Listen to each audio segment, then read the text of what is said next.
You're listening to the No Labels, No Limits podcast with best-selling author Sarah Box, where you get the inside scoop on the steps action takers and decision makers take to align their purpose to their principles and achieve their goals in business and life. We focus on the mantra, no labels, no limits, no excuses. And now, without further ado, please welcome your commanding coach with plenty of chutzpah and heart, Sarah Box. Hey there, this is Sarah, your host of the No Labels, No Limits podcast. I want to thank you once again for joining us for another episode. We have another great guest. You're going to love her. But before I bring her on, I want to thank people who have gone on and rated and reviewed the podcast. It really makes a difference into our reach, how many people get to learn about the great men and women who are changing the world by busting through labeling limits and beliefs.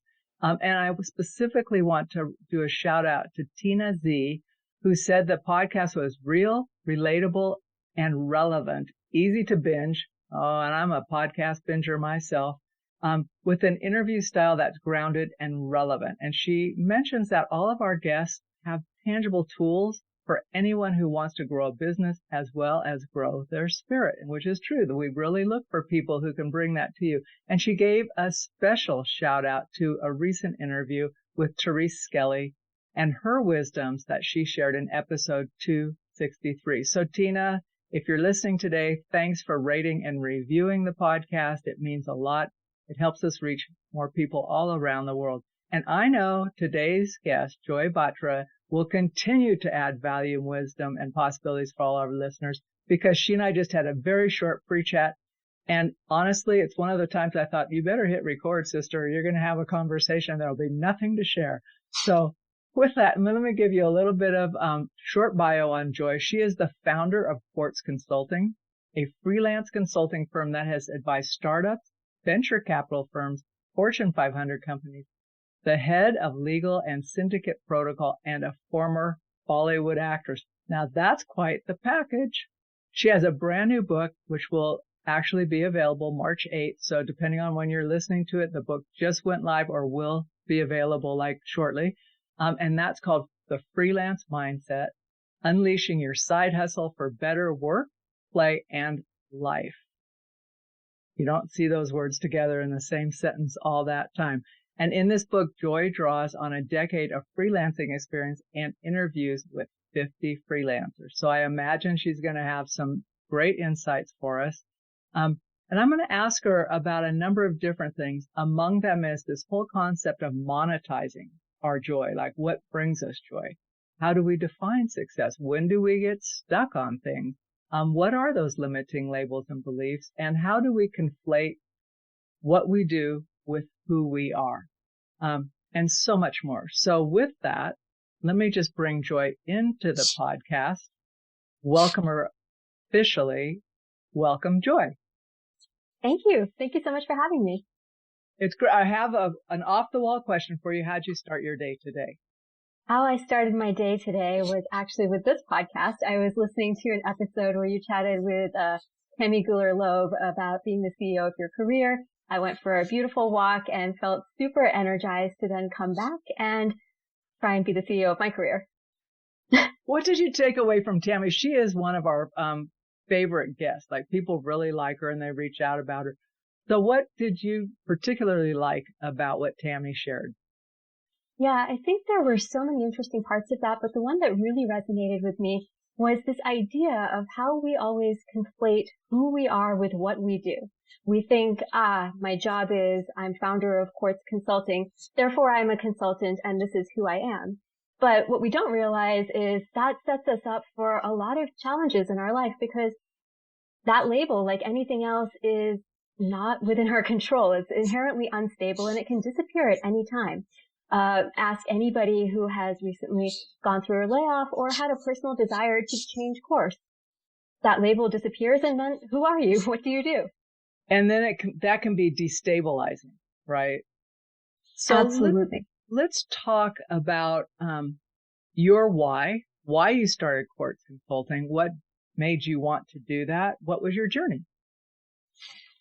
I actually started Quartz Consulting about halfway through my freelancing journey. So I've now been freelancing for about a decade, and the first half of that decade, it was kind of accidental freelancing. I had gone on a very traditional path. I worked in finance. I went to law school. I went to business school, and I had this idea that I would work at a fancy law firm coming out. And as I got closer and closer to my start date, I wondered, we have one life, and there are a lot of risks that I'd like to take and a lot of things I'd like to explore that I might not get the chance to in a particular job. One of those was this deep passion I have for Bollywood. And so I thought, okay, I have a couple of weeks between the bar exam and when I'm supposed to start work. Let me go to India and I'll have a little Bollywood adventure. I will go sit in this cafe that they write about in books, and, maybe like something will happen. It didn't unfold quite like that. I ended up finding some structure and taking a class that was recommended by a classmate. And one thing kind of led to another, and I got this audition, and that turned into a talent management contract to act in Bollywood. And I was like, aha, the thing that I hoped would happen is here, but now I also have a very difficult decision to make. Like, do I do the traditional path that all my classmates and friends are doing that I always thought I would do, or do I try this unknown thing and see where it leads? And I had to try the unknown thing to see where it leads. And where it led me actually was to freelancing. So I realized very quickly I had 6-figure loans from grad school. I needed cash fast. And so I thought, okay, well, I can't do a full-time job because if I get an audition, I won't be able to go. So maybe I can do something small. And back then, there weren't that many freelancing platforms available in the way they are now. So I reached out to some companies. I went on an early platform and was able to get some freelancing roles. And then all of a sudden I realized, wait, this is my dream job. Like, I can spend my mornings on Excel spreadsheets and really using this analytical side of my mind. And then in the afternoons, I can put on a costume and use the creative side of my mind and really play and do both things that light me up in different ways. And I think that, for those first early years, it was really stumbling upon what is exciting, what is possible that I never dreamed of in this combination. And finally, around 2017, when I founded Quartz Consulting itself, I realized, okay, I actually just thrive when I have both elements in my life, when I have a little bit of autonomy, a little bit of analytical, and also the chance to have some unstructured time and also dive into my creativity. So that was the genesis of Quartz. I ended up leaving a startup that I was working at. It was about to get acquired, and I thought, okay, this is the time. And now it's been about 6 years of Quartz, and here we are kind of balancing both analytical and creative at the same time. I don't know that I've ever heard someone say, I have my dream job. I wake up and I can work on a spreadsheet and then I get to do creative. I wanted to laugh because it is. It's such different parts of our brain. And there's something so satisfying about going for people who like analytics, right? Just getting in there and thinking about stuff. But then there's this other part of the world that is just so inspiring and wants to draw it out of you. I love that you were just like, here I am, my bar exam. I think I'll go to India and see if I can get on in Bollywood. So you are a brave and courageous and adventurous person. Would you say that's accurate? Thank you. It didn't feel brave or courageous or adventurous at the time. It felt terrifying and confusing and sometimes a little shameful, but in retrospect, it feels brave, adventurous, and courageous. So thank you. Always on the other side, right? When we're in the midst of it, do you ever have those moments you're going, what exactly am I doing? Yes. All the time. Yeah. But also you got to discover something like when you said, I just didn't know it was possible. I could do this and have this. I mean, we make things so black and white, like it's either this or that, not this and that. And that's so freeing when we can see it can be both. It might be neither. It might be something entirely we haven't come across yet. So when you started Quartz, what was your goal for Quartz? Like, did you have a mission or a hope of what you want to achieve through your business? Yeah, at the time, so I now work in crypto, but at the time I was falling into what we call the crypto rabbit hole. But what I really wanted to do was to be very opportunistic in being able to see a new technology coming, really learn more about it, and then decide if I want to dive deeper into it. It turned out that I did.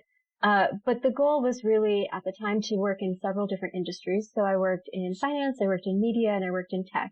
And I felt that all three of those really benefited each other because you learn so much from each one that you can then apply to other disciplines. There's this cross-pollination that we don't always think of, because there is sometimes a lot of pressure to specialize very early in your career.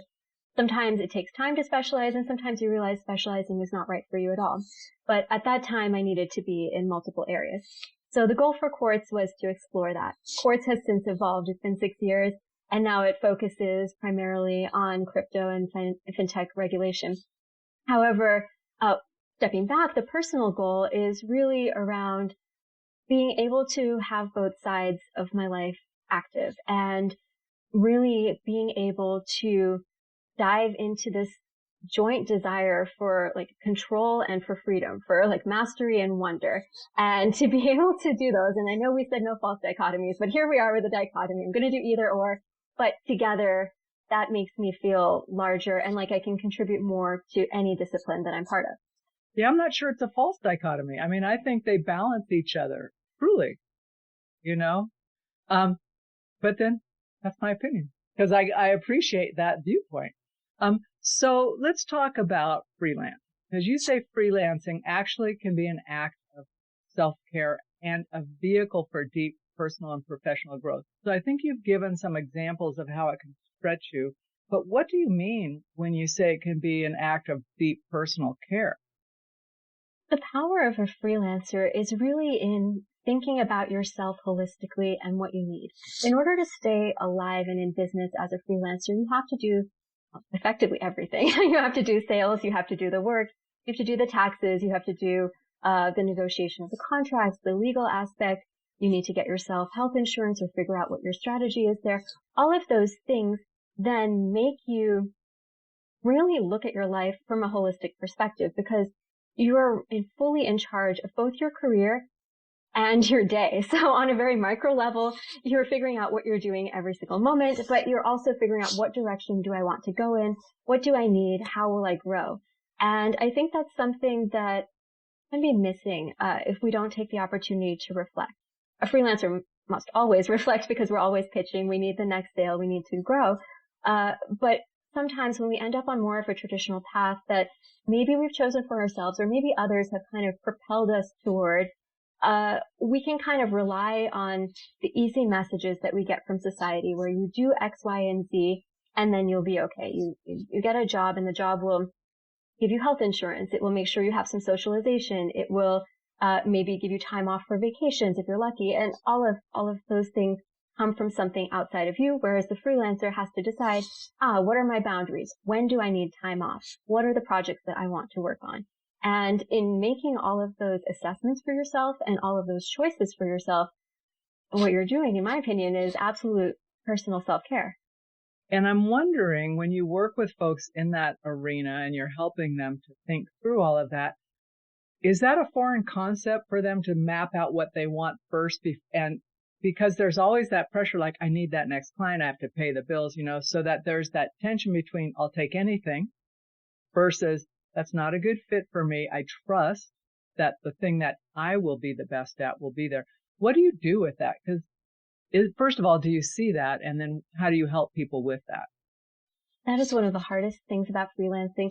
And I think it's one of the reasons that freelancing can help you grow so much as a person, because in any freelance career, you're going to have both moments of scarcity and of abundance. There will be moments where no client is available to talk to you or interested in what you're doing. And then in that moment, you want to take anything, just like you said. And eventually the tide turns and people are interested in work that really excites you is available. But now you've committed to something that, was the best fit for you when you had nothing else. But now you have to make a choice about how you want to spend your time and what you want to pursue.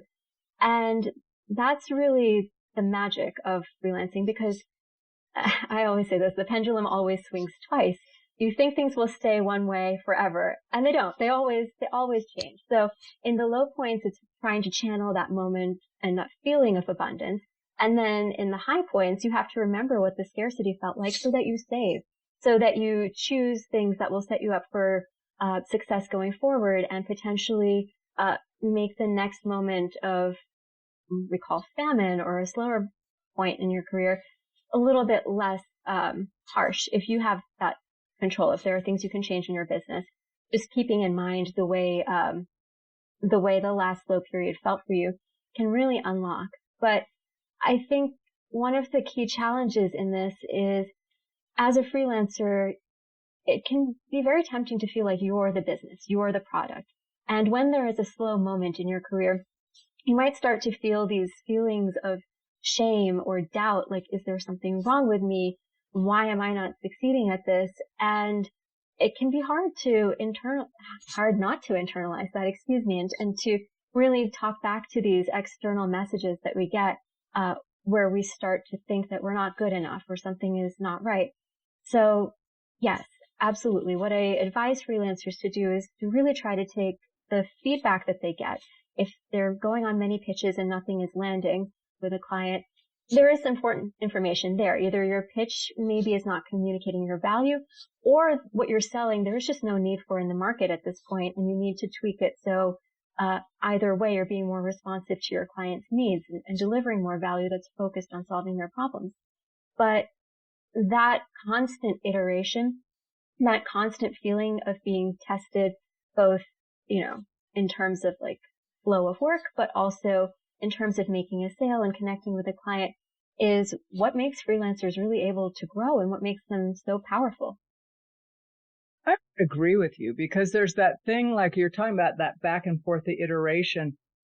That's such a co-creative process. If you're having fun with it with your prospective client, or maybe even a previous client, right? Instead of thinking, okay, it has to look this way, versus like, what are they really asking for and how could I deliver? Or could I get someone to come with me and help deliver? It can be really fun. But honestly, in the beginning, I wouldn't have said it was so fun. It'd be like, I'm not sure I can do that. That doubt that can come in. Instead of the expectation, like, of course it's going to work out because I have resources. I can, because I'm a freelancer, right? You're automatically, if you put yourself out there, a lot of other really qualified people. What a gift. Such a gift. Absolutely. Let's talk about, I want to ask you one follow-up question to what you just said. And that is, that whole sense of not being enough. To what degree do you think like this external messaging, like, hey, if you haven't hit 6 figures in the first year, you're failing and all this, and then comparing and that pressure to be a certain way, how is that affecting the folks you're working with? I think there can be a lot of shame around that and a lot of confusion of what the source of those messages are. A lot of people will hear the message and not necessarily realize it's coming from something external to them, and really internalize the message as if they have thought of it themselves, that, I don't have 6 figures, therefore I'm not good enough. So in the process of writing the book, I interviewed 50 freelancers, but I also interviewed a number of psychologists and psychiatrists. And one woman I interviewed, a psychiatrist named Soumya Dave, she really talked about this distinction between shame and guilt. And she has this quote, which maybe you've heard, which says, guilt says I did something wrong, but shame says there's something wrong with me. And for a freelancer, especially if you're in a slower point in your career, it can be very easy to fall into kind of a spiral of shame. So what she advised, and which I've been trying to practice myself, is really recognizing that the world that we operate in, this world in which we've started to freelance or, take a different charge of our career, was not actually set up with our success in mind at all. So we know this objectively, but when we're in the moment, we forget that. And so really stop and pause and make yourself remember that this world was not designed for you to thrive as a freelancer or for you to follow your passions and have a steady income at the same time. You can do it nonetheless. However, it's going to be challenging, and it's not surprising then that you will have ups and downs, and there will be opportunities to grow and times you need to pivot and times that you wonder, oh my God, can I make it at all?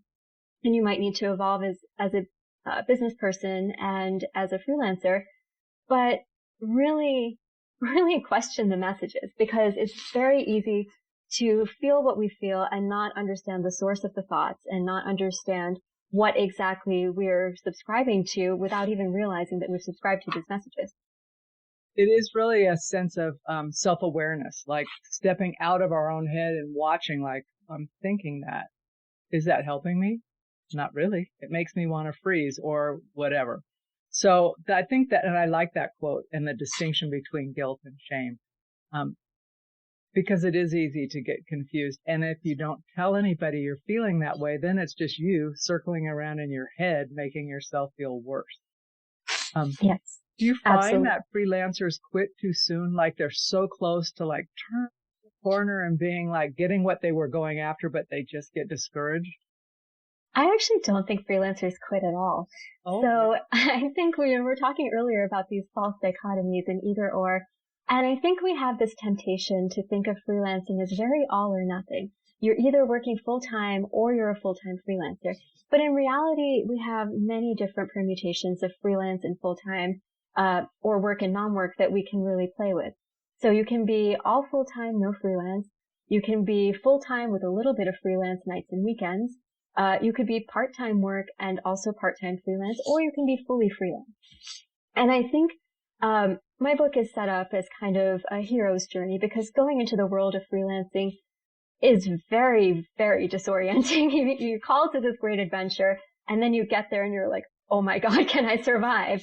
And over time, you learn the skills that it takes to be able to make a career or to be able to navigate this world of freelancing. But in so doing, you eventually become a master of that world. And by the time, you've had some exposure to the corporate world, even if your first job is freelance, just by existing in our society, we have some exposure to the idea of a 9-to-5 and what it would take to succeed in a corporate world.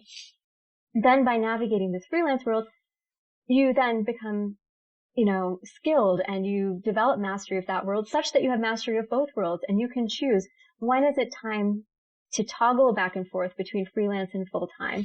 When is it time to slide up and down the scale, like dial up the full-time work, dial down the freelance, or in reverse. And we think that, when a freelancer stops freelancing, it's not because they've quit necessarily. It's because their needs have changed and they found a different way to take care of that. But it doesn't mean they'll never go back to freelance, because once you've done it, that mindset is always there. And it's very hard not to think about, I have this side project, I have this idea, and I tried something out once before. Maybe I can try this one out now. So I think that, please, if any freelancer is listening to this and thinking, I need a break, take the break. It's okay. Yeah, you'll come back, right? Yeah, you'll come back. That Exactly. part of your heart that likes freelancing isn't going anywhere. It might just be tired, right? It might just say, I just need some space. So let's talk about your book. Obviously, I could assume, which is not always helpful, that it's only written for freelancers. But when you were writing this book, Joy, who were you picturing in your head would be the reader of it? The book is really designed to help anyone who is thinking about how to take care of themselves in a world that's uncertain. And, this definitely applies to freelancers because the income of a freelancer is uncertain. But this also applies to people who are in full-time work, who are thinking, I have to protect myself. I am seeing other companies doing layoffs. I don't know if and when my company, my role may be next. Or I want to grow, and I can grow a certain way in the life that I have, but by adding another aspect to my portfolio or to my career, I'll be able to grow emotionally, spiritually, in any other way that is valuable to me. And how can I really take ownership of all my needs and be able to navigate this in a world that is uncertain? So it's about finding both professional and personal satisfaction and learning how to balance the two, because we have both needs at every time. Yeah, we do. One doesn't go away. Mm-mm. So you interviewed 50 people plus other experts, right? So what did you learn? Like, what surprised you? The most surprising thing to me was how freelancers really think about risk.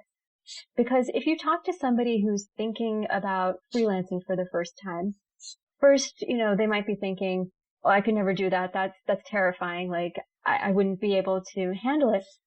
And then you realize, okay, this person is maybe thinking about freelancing as a very all or nothing kind of deal, when freelancing can be done in little increments and kind of fit into your life. And it doesn't always have to be done for money. In my opinion, even if you have, a side hustle that's dancing, making dance videos on TikTok or something, and you're not monetizing those, the fact that it's important to you, that you devote time to it and you come back to it over and over again, that to me is part of your freelance career, and it is a side hustle or relevant. It doesn't matter which term you use to describe it. But I think what really surprised me is once you get past this fear of freelancing just as a concept, is the way freelancing can help you with your risk. And the way freelancing is so powerful is that it allows you to do diversification that is not otherwise possible in other careers. So you can actually work both to grow and to solve multiple passions and desires, but also, frankly, like putting your eggs in different baskets, which can be really helpful depending on how the market evolves, depending on how your skills, your interests, your availability as a human being evolves. You will develop the relationships and the client base to be able to kind of lean into an area in which you decide to grow more in. And if one of those areas atrophies, let's say, for example, now we have ChatGPT, and all of a sudden maybe your copywriting needs have evolved and you need to take more of a supervisory role than a drafting role. This freelancing mindset will let you do that because it gives you a flexibility that you're not otherwise able to access. And I think that when you do freelancing the right way and you think about diversifying your clients and potentially your industries or your offerings, it can actually reduce your risk in a way that is incredibly powerful. But we need to get past that idea of first thinking of freelancing as scary, because there are ways to do it that are actually not so scary. Sometimes freelancing I like to think about it as a way to get an education that's paid for, right? So I want to learn how to be better at X. I'm not going in at top dollar on that because I'm a beginner, right? I'm like an intern, but I'll walk alongside somebody and I can grow my skill and have some fun and test the waters. Do I want more of this or less of this? Would I do it again or not? While making sure the client gets what they need. So I love how you describe that, making sure it's not this all or nothing, or thinking about it differently. Yeah, absolutely. It's such a powerful way to get an education, and early on in your career, it can help you decide what you want to specialize in. But even later on in your career, it can help you stay on top of new trends that are emerging, help you keep your skills really sharp. I interviewed a number of writers, for example, who used to write, annual reports for companies. And, there was a time when these very glossy annual reports were very popular. And then over time, people started moving to PDFs and they didn't need external staff to develop these documents. And so the freelancers were able to evolve very quickly with the market, because then they knew they needed to shift into like shorter form marketing materials instead of annual reports. And their skills kept pace with market trends. And you're constantly getting educated on what the market needs. And you see such a powerful view of what the trends are that I think sometimes clients could stand to learn a little bit more about, that the freelancer has this perspective on what these trends are that can really be unlocked. Because they're living them and they're also seeing them come in. Yes. I know that's such a value add when someone says, well, this is what I'm seeing right now in these industries, so maybe we should pivot or add a skill set or something like that. And also we can let go of some of these others that are just not that big a deal right now. No, I just think I'm so grateful that the economy has shifted in this way, because I think it lets people tap in more to themselves and feel less dependent. More agency is what I would say. Whether they choose to use it or not doesn't matter, but just knowing it's there, it's available, and everybody's got something they can offer. Honestly, have you ever met someone who doesn't have something? Never. Mm-mm. Right. And so sometimes for fun, I just go around going, that would be a great idea. I don't share that because it's annoying to people, but it's fun to look at all their special stuff and go, well, that is so cool. You know, you have a quote that I want to share with the audience that you provided to me ahead of time, and that is to forget the idea of a career ladder as we've been told, and that career should be flexible, fluid, and they need to evolve as we evolve. So say I'm doing that in corporate sector and I don't really want to leave my corporate job. How can I use freelancing to continue to evolve? What's maybe one kind of thing I could do so I'm not stagnant? Absolutely. There are so many different ways of thinking about our career that are not just the ladder. The ladder is a great metaphor and it's very powerful in a lot of contexts. But expanding beyond that, we can think of our careers as a portfolio, as we've mentioned here. And then there is everything in between. So in a few of the different models that I've found interesting is one type of career is what they call the kaleidoscope career. And essentially the kaleidoscope is when everything kind of fits into place, but then suddenly there's an outside change or an internal change, and then the pieces move around and then they make a new beautiful picture. And it's really capturing the transitions between one type of career and another.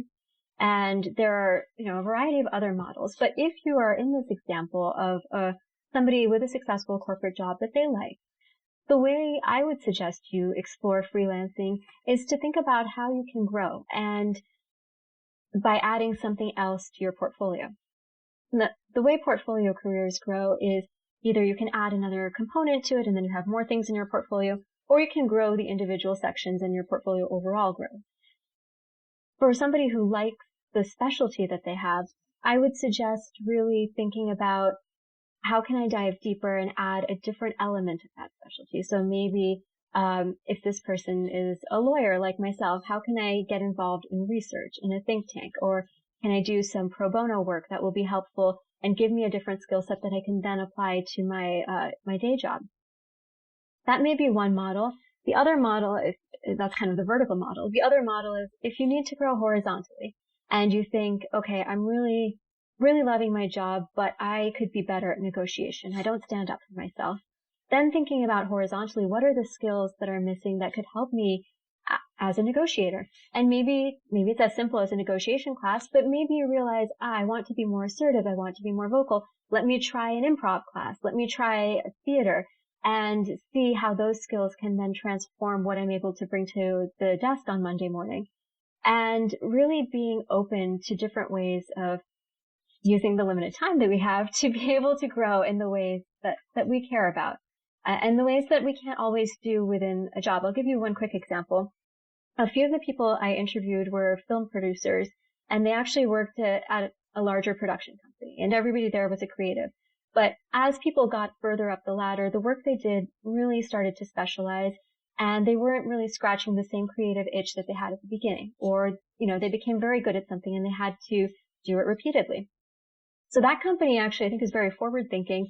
It allowed all of its workers to freelance and really encouraged them to do so because it knew that when people go off in the weekends and produce like a different film, like maybe an experimental film that couldn't really be used in corporate work, but allows them to try out a new type of camera or equipment or style of shooting, they would feel creatively recharged, their skills would sharpen, and then Monday morning they would come back with that new energy and bring it to the project that the company needs done, but be able to do it in a more fulfilled, more energized way.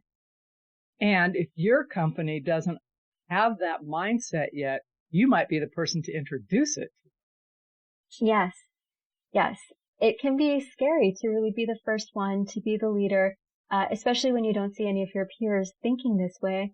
But one of the things that has really surprised me in my freelance journey, back in the beginning when I was very scared to freelance and I was shy and I wouldn't tell people what I did for a living, I realized over time my friends were curious. They were wondering, how is it that she's able to work on these different things at the same time? How is it that she can, travel in the middle of the week? And over time, they realized that they wanted to freelance too. And they asked me, how can I change career? How can I add a side hustle? And then we worked together to figure out, what is the right side hustle for you? What is the way to advertise that? And then they did. Many of them made the leap, and it just kind of planted that seed of an idea for them And over time, once it had taken root, they were ready to be able to move forward with it. So yes, I mean, be a leader, do it tactfully, and be mindful of conflicts of interest, but, be a leader. Well, put all that on the table, right? Yeah. You're not going to go do that for a competitor possibly, right? But Please who don't. knows? You might be able to do it for a nonprofit in the area that, they're saying, go forth, be happy, do this. Because, and it does, when you feel good, when you feel good about yourself and how you're showing up, it affects every area, work, personal, all of that. So, okay, Joy, I could go on and on and on, but I want to ask you, as we wrap this up, a couple of last questions. One is, what are you most excited about your book coming out? I am so excited about the book coming out because I can't wait to see people thinking about their careers differently, feeling empowered to say, hey, I've had this idea that I wanted to work on, and I didn't know if I really wanted to dive into it full time, but now I feel like I have permission to explore and to try something new.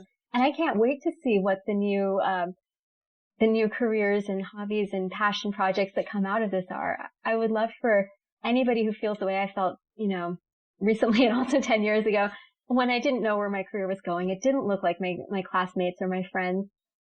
And then over time, I started to feel grounded in the freelancing, and it didn't matter that people didn't understand. And then eventually I was able to communicate it in a way they understood. And I would love to see people take that journey of exploring something that maybe feels scary and learning how to make it their own and find their way. Oh, that's so exciting. And for any Hallmark movie watchers, I'm giving myself away here. I don't know if you watch them or not, but there was a movie. I can't remember. I should remember the title of it. I only watched it a short time ago, but it was all about this middle school teacher. And that was 40% of the grade, as all the kids in class had to come up with an entrepreneurial thing. It was so fun to listen to all of these processes. So it's like this tiny mini version about what these kids could do. And they were super successful, all very different. And it was fun, nothing scary or dangerous in Hallmark, but it really showed like the creativity when you ask those questions, what's possible.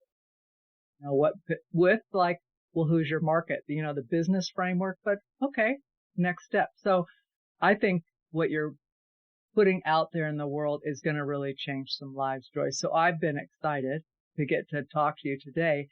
Where's the best place for people to connect with you? Because I imagine there's folks who are going to want to know more and to reach out to you personally. Please find me on social media. I'm on all the platforms. My handle is my name, Joy Batra. And you can also find me on my website, joybatra.com.